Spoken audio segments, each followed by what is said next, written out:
अस्सलाम वालेकुम viewers, welcome to my YouTube channel आया knowledge fair with me Fatima जुदून। अपने टॉपिक पे जाने से पहले सबसे पहले आपको ये बताती चलूँ कि हमारा ये जो चैनल है आया नॉलेज फेयर, इसमें हम आया से रिलेटेड जितनी भी वीडियोस होंगी, जितने भी लेक्चर्स होंगे, इसमें हम शेयर करेंगे in a very clear and precise manner. तो आईआर से रिलेटेड जितने भी टॉपिक्स हैं उनको समझने के लिए हमारे साथ बने रहिए, हमारे चैनल को सब्सक्राइब कीजिए, हमारी वीडियोस को लाइक कीजिए और बेल आइकन दबाना ना भूलिएगा। तो बैक टू द टॉपिक, आज हम डिस्कस करेंगे इंट्रोडक्शन टू आईआर। सबसे पहले आईआर का इंट्रोडक्शन हम डिस्कस करेंगे कि आईआर है क्या, इंटरनेशनल रिलेशंस बेसिकली होती क्या चीज़ है, और इस सारे लेक्चर्स में हम डिस्कस करेंगे इंटरनेशनल रिलेशंस को, उसका मीनिंग क्या है, उसका स्कोप क्या है और उसका सिग्निफिकेंस यानी इम्पोर्टेंस क्या है। तो सबसे पहले हम एक सिंपल सी डेफिनेशन की है पाल्मर एंड पर्किन साहब ने, उसको हम देखते हैं कि इन्होंने क्या कहा है। The study of international relations is not a science with which we solve the problem of international life. At its best it is an objective and systematic approach to solve this problem. क्या कहते हैं कि जो international relations है वो हमारे पास एक ऐसी साइंस नहीं है जिससे हम हमारे जो इंटरनेशनल लाइफ के प्रॉब्लम्स हैं उनको सॉल्व कर सकें, बल्कि ये हमारे पास एक ऐसी चीज़ है जिससे हम उन प्रॉब्लम्स को सॉल्व तो नहीं कर सकते, लेकिन एक सिस्टमैटिक अप्रोच हम उन प्रॉब्लम्स की तरफ ले जाते हैं कि हम उन प्रॉब्लम्स को समझने की कोशिश करते हैं और उसके बाद हम उनको सॉल्व करने की कोशिश करते हैं। पहले प्रॉब्लम, जाहिर सी बात है, जब हम प्रॉब्लम को समझेंगे उसके बाद ही उसको सॉल्व करने की कोशिश करेंगे, तो जब प्रॉब्लम समझ ही नहीं आएगी तो उसको हम सॉल्व कैसे करेंगे। तो इंटरनेशनल रिलेशंस बेसिकली एक ऐसा सब्जेक्ट है जो हमें बताता है, जिसमें हम स्टडी करते हैं कि इंटरनेशनल लाइफ के अंदर बेसिकली क्या प्रॉब्लम्स हैं, कि हमारा जो ग्लोबल वर्ल्ड है उसको कौन सी प्रॉब्लम्स फेस करनी पड़ रही है। उन प्रॉब्लम्स के बारे में हम डिस्कस करके एक अप्रोच लेंगे कि हम किस तरह उन प्रॉब्लम्स को सॉल्व करें। उसके बाद हम एक ब्रीफ सी डेफिनेशन की तरफ जाते हैं इंटरनेशनल रिलेशंस की, जिसमें हम क्या कहते हैं जी, international relations deal with the relationship of various states, कि जो various states of the world है, इसमें इंटरनेशनल रिलेशंस किसके साथ डील करता है कि जो वेरियस स्टेट्स हैं वर्ल्ड के अंदर, यानी कोई भी स्टेट है जैसे इंडिया और पाकिस्तान है, उनका जो रिलेशन है वो किस में आ जाता है, इंटरनेशनल रिलेशंस की स्टडी में। तो इंडिया और पाकिस्तान का जो रिलेशन है वो हम किस में स्टडी करेंगे, इंटरनेशनल रिलेशंस में। उसके बाद नॉन स्टेट एक्टर्स आ जाते हैं, यानी जो स्टेट्स के अलावा जो भी एक्टर्स होते हैं जो कि इंटरनेशनल रिलेशंस के अंदर जो अपना किरदार अदा कर रहे होते हैं, हम उनके बारे में स्टडी करते हैं इसमें। और उन नॉन स्टेट एक्टर में से हमारे पास आ जाते हैं जैसे कि NGOs आ गई डिफरेंट, हमारे पास MNCs आ गई, मल्टीनेशनल कंपनीज़, ये सारे के सारे नॉन स्टेट एक्टर्स में आ जाते हैं। या फिर हमारे जो भी प्लेयर्स हो गए, क्रिकेटर्स वगैरह, जो भी गेम्स जो भी लोग खेल रहे होते हैं वो आ जाती हैं, गेम्स आ जाती हैं, वो नॉन स्टेट एक्टर्स में आ जाती है। तो इंटरनेशनल रिलेशंस में हम रिलेशंस के बारे में पढ़ते हैं वेरियस स्टेट्स के साथ, और नॉन स्टेट एक्टर्स के बारे में भी पढ़ते हैं। और उसके अलावा हम पढ़ते हैं इंटरनेशनल ऑर्गेनाइजेशंस के बारे में, कि जो भी इंटरनेशनल ऑर्गेनाइजेशंस है जैसे कि IMF हो गया, वर्ल्ड बैंक हो गई, इन सब के बारे में हम पढ़ते हैं जी। इंटरनेशनल रिलेशंस में वार और पीस के बारे में पढ़ते हैं कि किस टाइम जो है वो वार की क्या क्या वजूहत थी, हिस्ट्री में कौन सी वार हुई, उसकी क्या क्या वजूहत थी, उसका रिज़ल्ट हमारे पास क्या निकला और उसका पीस कैसे आया, ये भी हम इंटरनेशनल रिलेशंस के अंदर ही पढ़ते हैं। डिसआर्मामेंट्स के बारे में पढ़ते हैं, अलायंस फॉर्मेशन के बारे में पढ़ते हैं, terrorism and the whole international system. In short, हमारे पास इंटरनेशनल सिस्टम जो होता है पूरा का पूरा, उसको हम स्टडी कर रहे होते हैं जी इंटरनेशनल रिलेशंस के अंदर।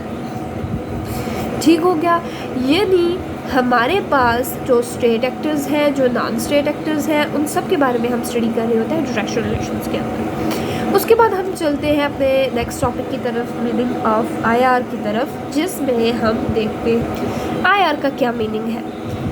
तो आईआर का जो मीनिंग है, ये वर्ड जो इंटरनेशनल था, वर्ड टर्म इंटरनेशनल, वो फर्स्टली यूज़ की थी जर्मी बेंथम ने 18th सेंचुरी के अंदर, यानी उससे पहले इंटरनेशनल का कोई भी कंसेप्ट नहीं था।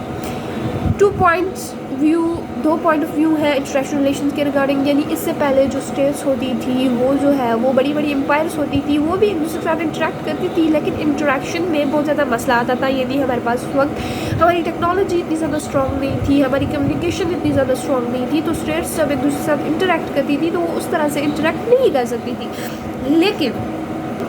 आजकल की वर्ल्ड के अंदर हमारे पास टेक्नोलॉजी की एडवांसमेंट हो गई है, हमारे पास इंटरनेट आ गया है, हमारे पास कम्युनिकेशन के जो और भी ज़राए हैं इंटरनेट के अलावा वो आ गए हैं, हमारे पास व्हीकल्स आ गई हैं जिससे हम इजीली कोई किसी भी कंट्री के साथ कनेक्ट कर सकते हैं। तो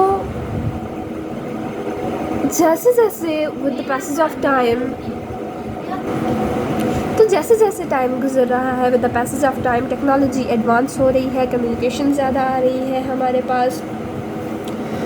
और जिसकी वजह से जो कंट्रीज़ हैं वो एक दूसरे के साथ ज़्यादा इंटरकनेक्टेड हो गई है। इस तरह जो भी इवेंट किसी भी पार्ट ऑफ द वर्ल्ड के अंदर होता है वो अफेक्ट कर रहा होता है other part of the world को, जिसको हम कॉस्मोपॉलिटनिज्म भी कहते हैं, लेकिन उस पर हम नहीं जाते इस वक्त। इसलिए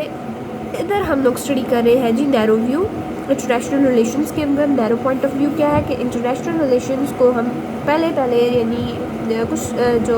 स्कॉलर्स हैं वो इंटरनेशनल रिलेशंस की किस तरह डेफिनेशन करते हैं कि international relations are defined as the official relations between the sovereign state. यानी ये सिर्फ और सिर्फ ऑफिशियल रिलेशंस है कि कंट्री के जो रिप्रेजेंटेटिव्स हैं वो सिर्फ और सिर्फ जो है वो क्या कर रहे होते हैं, एक दूसरे के साथ रिलेशंस बना रहे होते हैं, उसके अलावा इंटरनेशनल रिलेशंस कुछ भी नहीं। और प्रोफेसर डन जो ये भी नैरो पॉइंट ऑफ व्यू में आ जाते हैं, नैरो उसके स्कॉलर हैं कि actual relations that take place across the national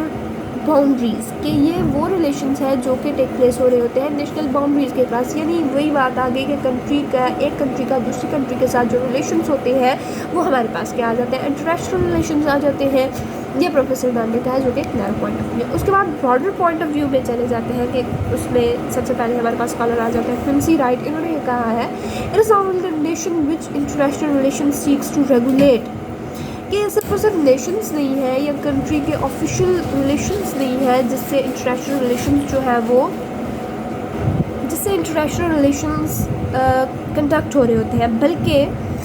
various types of groups आ जाते हैं, स्टेट्स आ जाती हैं, गवर्नमेंट्स आ जाती हैं, पीपल आ जाते हैं, रीजन्स आ जाते हैं, alliances, confederation, international organisation, industrial organisation, cultural organisation, religious organisation. यानी ये सब के सब चीज़ें मिलकर क्या बना रही होती है इंटरनेशनल रिलेशंस के अंदर, ये एक्टिव रोल प्ले कर रही होती है अपना। जैसे कि सिर्फ और सिर्फ पीछे हमने बात की कि इंटरनेशनल रिलेशंस के अंदर different various non state actors आ गए हैं, जैसे कि हमारे पास डिफरेंट NGOs आ गई, डिफरेंट मल्टीनेशनल कंपनीज आ गई, वो क्या कर रही है इंटरनेशनल रिलेशंस को ज़्यादा से ज़्यादा ब्रॉडन कर रही है with the passage of time. तो सिर्फ और सिर्फ स्टेट्स जो है वो मेन एक्टर नहीं रहे इंटरनेशनल रिलेशंस के अंदर, अब different various non state actors भी आ गए हैं, लोग एक दूसरे से इंटरेक्ट कर रहे हैं with the mean of internet. एक रीजन्स के अंदर जो है वो स्टेट्स एक दूसरे के साथ रिलेशंस बना रही है, अलाइंसेस बना रही है, एक दूसरे के साथ इत्तेहाद कर रही है स्टेट्स। इंटरनेशनल ऑर्गेनाइजेशंस डिफरेंट आ गई है, वर्ल्ड बैंक आ गया, IMF आ गया, ये सारी जो है वो क्या कर रही है एक दूसरे के साथ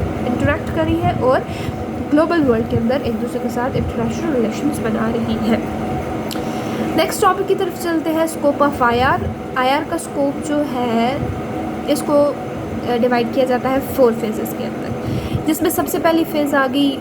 कि वर्ल्ड वॉर के से पहले, फर्स्ट वर्ल्ड वॉर से पहले क्या होता था कि जो स्टेट्स होती थी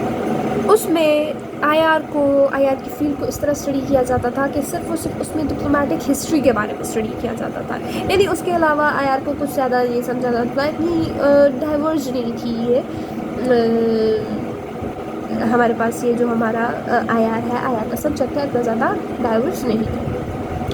उसके बाद फर्स्ट वर्ल्ड वॉर हुई, उसके बाद फर्स्ट वर्ल्ड वॉर के बाद जब रियलिज़म की जो थ्योरी थी उसका फेलियर हुआ तो लोगों ने ये सोचा कि हम अब एक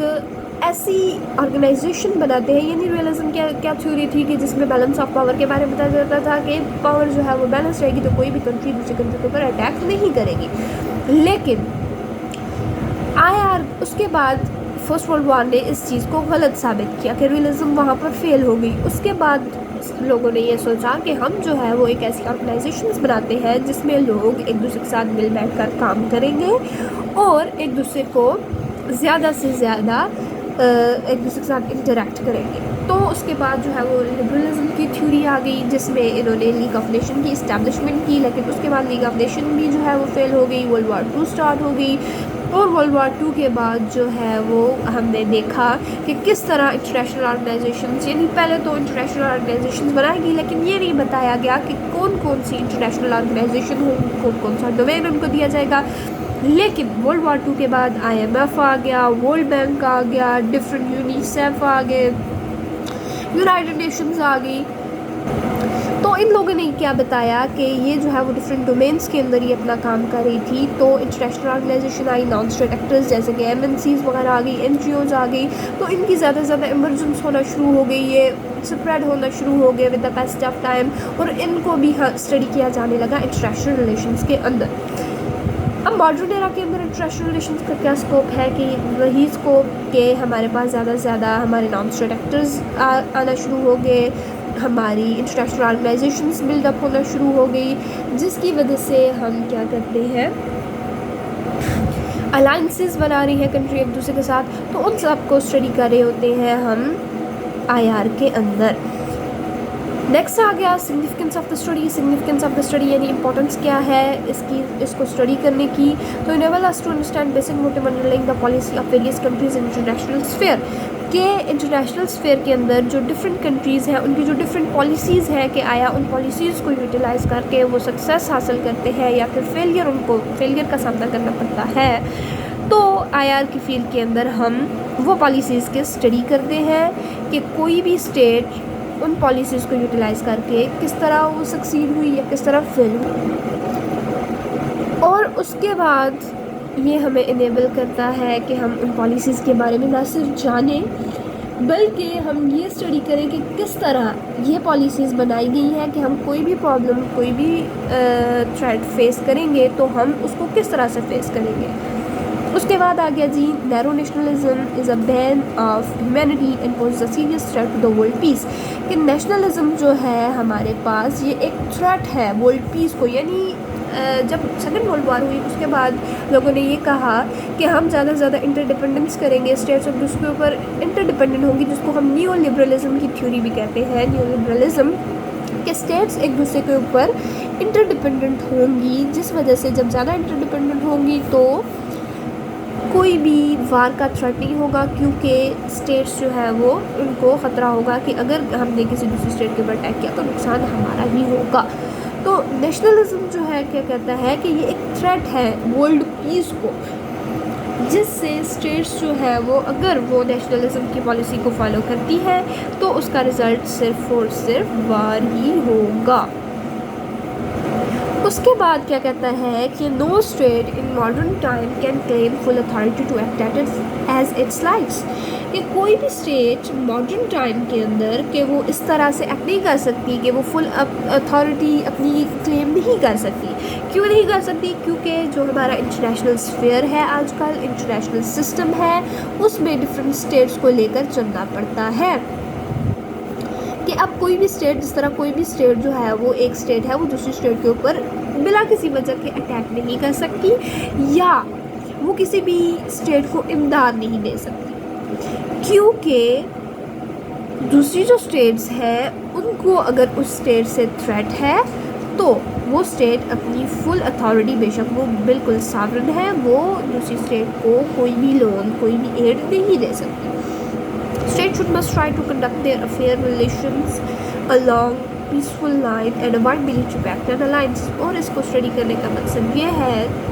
IR को कि स्टेट्स जो है उनको क्या करना चाहिए कि वो अपने जो उनके रिलेशंस हैं उनको पीसफुल वे के अंदर कंडक्ट करना चाहिए, और उनको मिलिट्री जो पैक्ट्स या अलाइंसेस वगैरह हैं उनको निगलेक्ट करना चाहिए, और उनको कोऑपरेटिव वे के अंदर एक दूसरे के साथ इंटरेक्ट करना चाहिए। तो आज का हमारा लेसन यहीं तक था।